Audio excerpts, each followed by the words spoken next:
Hey friends, so today I'm going to show you guys how my dress turned out, and I did use this Simplicity 1950s vintage pattern in 8252, and I made this one right here, this exact one.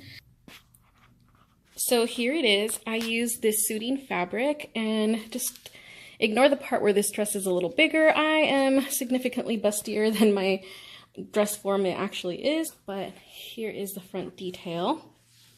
And this is self-facing, so it is faced with its own material just at the top, all around the edges. And it has these three little gathered pleats, and I tried to make them as even as I could, but yeah, that was definitely a little bit of a challenge. And it does have a seam that runs obviously all the way down the very front. This, actually, I made this bodice twice because the first time I didn't even think about the seam and how it was right in the front, and I felt like the pattern was not evenly distributed, like there was too much blank space. So definitely if you're using a pattern, make sure you either match it. I tried to match this as close as I could, and I think that came out pretty good. Now this pattern does have only a few gathers, which are right here on the sides, and it's only that much here and more right here, as you can see, and then it's just plain in the front. And honestly, this dress, other than the part where I had to match the patterns, was a very, very easy to make, just this dress part. And here's the back. Very simple. As you can see, it's flat in the back. I did put in, it does have a petticoat and it's yellow. I know I should have put a pink one under, but it doesn't matter. It's just so that you can see kind of what the flow is. So this is what the dress looks like. It does have that petticoat under it to give it a little bit of volume, but that's just what that looks like.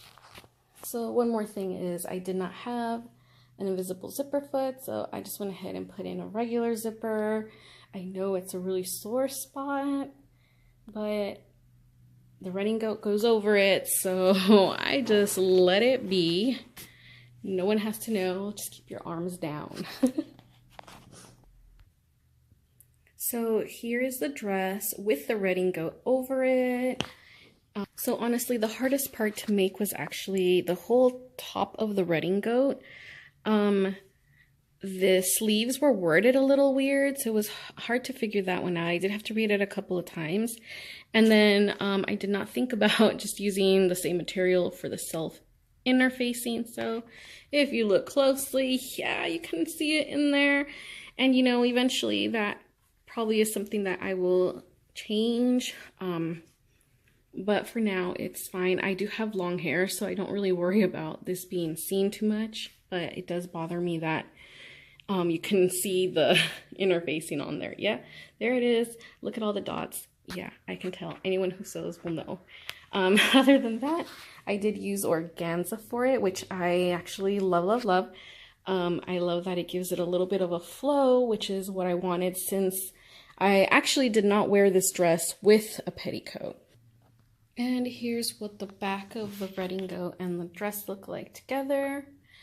I think the organza gave it a beautiful flow. And it is all French seam, just so you don't see any of the seams or the edges of that. Everything's enclosed on on the running goat. The skirt was definitely the easiest thing to make of the running goat. Well, yeah, actually, I mean, the dress was really an easy sew, but the running goat is the top of it is what gave me really the hardest time. The only thing I did not do was the loops, right, that go right in here. But I did only have one afternoon to make this. I did wear it the next day. So yeah, the hem is a bit of a mess, and that I might need to clean up eventually a little bit, just to my standards. So yeah, that is what my dress looked like, making the Simplicity pattern. And I will definitely put a picture at the end of the video, that way you can see what it looks like, since I am a mess today and I cannot put this on and let you guys see my disastrous look. But let me know if next time around you would like me to make a more in detailed video where I show how I sewed parts of it, or just like go step by step through what the pattern is, and I will gladly do that since I do love working with patterns. Thank you so much, and hope you guys have a wonderful time.